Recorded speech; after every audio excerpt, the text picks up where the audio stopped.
교수된 전재현이라고 합니다. 네, 반갑습니다.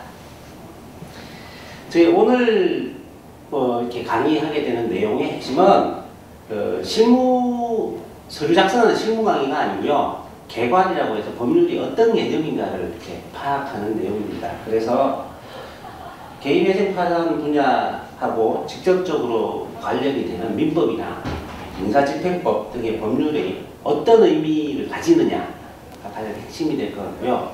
그런 내용에 대해서만 위주로 얘기를 하도록 하겠습니다. 또 필요하면 다른 법률의 일반적인 얘기까지 덧붙여질 수도 있겠죠. 예.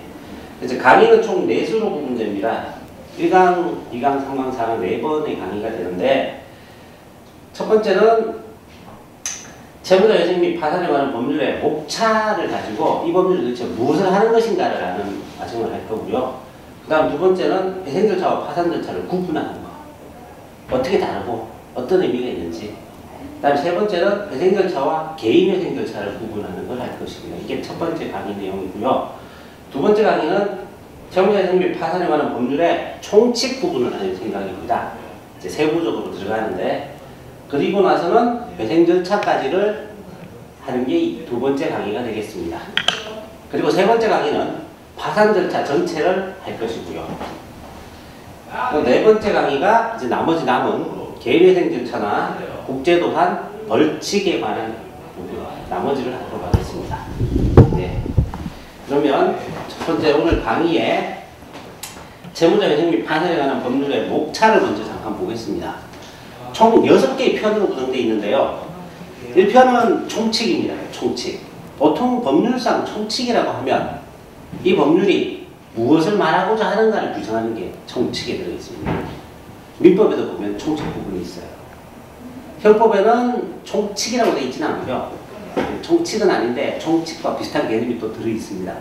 그런 것들을 이제 이 법률이 무엇을 갖고 있는 내용인가, 무엇을 목적으로 하는가, 또는 관할이 어떻게 되는가, 이걸 규정하는 게 총칙에 있습니다.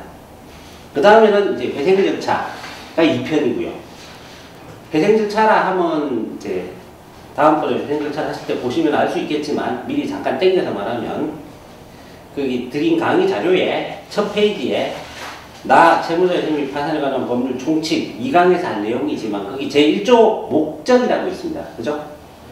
이 법은 재정적 어려움으로 인하여 파탄의 직면에 있는 채무자에 대하여 채권자, 주주, 지분권자 등 이해관계인의 법률관계를 조정하여 채무자 또는 그 사업의 효율적인 회생을 도모하거나 회생이 어려운 채무자의 재산을 공정하게 환가 배당하는 것을 목적으로 한다. 이게 바로 목적입니다. 여기에 보면 두 가지 부분이 있어요. 회생을 도모하거나 재산을 공정하게 환가 배당하는 겁니다. 회생을 도모한다는 뜻 자체가 회생 절차를 말하는 겁니다. 그에 비해서 공정하게 환가 배당하는 게 바로 파산 절차입니다. 그렇게 해서 이 법률이 특히 크게 회생 절차와 파산 절차로 구분이 됩니다. 그래서 이제 2편에 회생 절차가 있고, 그 다음 3편에 가면 파산 절차가 나옵니다. 이게 가장 핵심되는 두 가지 절차예요, 이 법률에. 그 다음에 이제 제4편에 가면 개인회생 절차라고 따로 나옵니다. 요건 어떤 의미냐면, 회생 절차 중에서 어떤 특별한 조건, 그러니까 회생 절차는 채무에게 한도가 없어요. 근데 그 중에서 이제 뭐 흔히 말하기를 무담보 채무는 5억 원, 담보부 채무는 10억 원 이하의 경우, 정확히는 미만입니다. 미만의 경우에 만 개인회생 절차를 할 수 있어요. 왜 그러면 이렇게 개인회생 절차라는 걸 두었느냐? 회생 절차 자체가 굉장히 이제 길고 시간도 오래 걸리고 절차도 많고 까다롭습니다. 그거를 법원이 간이하게 할 수 있는 거를 준 거예요. 만들어 놓은 겁니다. 보통의 일반 채무자들은 5억, 10억 넘는 경우가 그다지 많지 않아요. 그래서 그 많지 않은 경우도 다 회생 절차를 하면 너무 법원의 부담도 크고 채무자한테도 부담이 크다 해서 간편하게 할 수 있는 간략한 절차를 만들어 놓은 게 개인회생 절차입니다. 일반적으로는 보통 개인회생 절차가 훨씬 더 수가 많고요. 회생 절차는 뭐 서울중앙법원을 예로 들면 법인의 경우가 1년에 요즘 뭐 100개에서 200개 사이, 개인의 경우가 똑같이 한 100개에서 200개 사이 정도 나오는데, 개인회생 절차는 1년에 몇만 건입니다. 건수 차이가 무지하게 많이 나죠. 그 정도로 이제 채무를 지는 능력이 일반인들이 5억, 10억씩 채무 지기 힘들어요. 그래서 아예 일반적인 회생 절차에 비해서 간편한 절차로 개인 회생 절차를 규정해 놓은 거예요. 그러면 개인 회생 절차니까 당연히 법인은 해당이 안 됩니다. 법인은 무조건 회생 절차를 가야 됩니다. 얼마든 간에. 법인도 채무액이 얼마 안 되는 데들이 많아요. 실제로. 뭐 한 1억밖에 안 되는데 그래도 거기는 회생 절차를 가야 돼요. 개인 회생 절차가 안 됩니다. 그 다음에 이제 5편에 있는 국제도사는 뭐냐 하면 이제 우리나라의 채무자 회생 및 파산에 관한 법률 자체가 생긴 게 미국에 있는 파산법을 들여온 거예요. 미국이나 유럽 같은 나라들에 보면 먼저 이제 파산에 관한 법률이 생겼어요. 그걸 이제 흔히 도산법이라고도 하는데 그 법률들을 받아들이면서 그쪽에서 어떤 파산 절차가 진행되었거나 회생 절차가 진행되었던 거를 우리나라 법원에서 또 해야 한다면 부담이 될 수 있겠죠. 그걸 이제 규정해 놓은 거예요. 우리나라에서 파산이나 회생 절차를 밟은 사람이 외국에 가는 경우나 또는 외국에서 그걸 밟은 사람이 우리나라에 들어온 경우에 어떻게 적용할 것인가. 딱 요 부분밖에 없어요. 국제도사가. 그래서 외국법에 인정된 파산 절차를 지켰음을 용인하는 절차만 딱 거칩니다. 그게 국제도사입니다. 그 다음 마지막으로 이제 제6편에 벌칙이 있습니다. 벌칙. 우리나라 법률이 또 하나 독특한 게 있는 게 있습니다. 이제 형법에 관한 부분이 굉장히 여기저기 있어요. 법률을 하나 만들면 형법에 필요한 형사처벌을 위한 법률을 형법에 만들어 넣는 게 아니라 각각의 법률 뒤에 벌칙이라고 만들어 넣는 경우가 대부분이에요.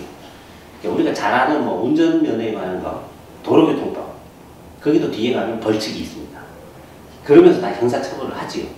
넓은 의미로 형법인데 좁은 의미로는 형법이란 법률이 아닌 다른 데 있는 법률들이에요.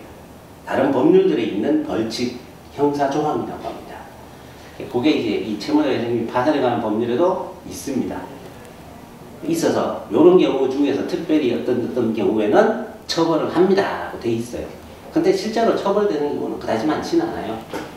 그렇게까지 이제 확실한 증거가 나오는 경우가 잘 없기 때문에.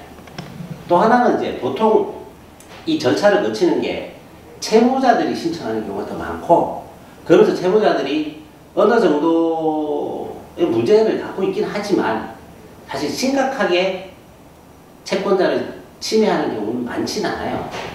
뭐 고의로 뺀다든지, 채무를 뺀다든지, 채무액을 줄여놓고 한다든지, 허위의 채무를 더 만들어 놓고 한다든지 하는 경우가 있긴 합니다.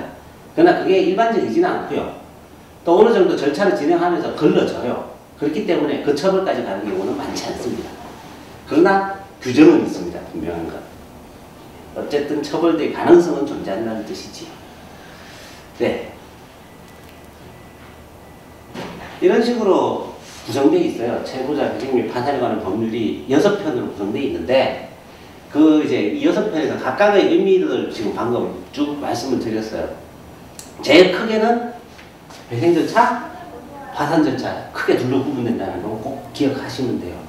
요거는 요거의 간이한 절차다. 나머지는 특별한 부분이 필요해서 그냥 넣어놓은 것일 뿐이다. 그러니까 당연히 그래서 강의를 하면 총칙 부분 알아야 되겠죠. 총칙을 알아야 이 법률 자체가 무엇을 원하는지, 무엇을 하고자 하는지가 나오니까. 그리고 어떻게 해야 하는지가 나옵니다. 전체적인 게. 그러니까 총칙해야 될 것이고, 그 다음에 예와 예를 구분하기 위해서 예 해야 되고, 그 다음에 예 해야 되고, 양은 얘가 제일 많아요. 회생 절차가. 근데 이제 우리가 강의하는 내용의 핵심이 회생이 아니라 개인 회생이니까 여기 양은 많이 안 합니다. 나중에 필요하면 뭐 따로 또 강의를 하면 되겠죠. 그 다음에 이제 파산 절차하고, 그 다음에 요거 하면서 나머지 그냥 한꺼번에 쭉 하는 방식으로 진행하겠습니다. 양으로 치면 좀 안 맞지만 저희 강의의 핵심 방식은 그렇기 때문입니다.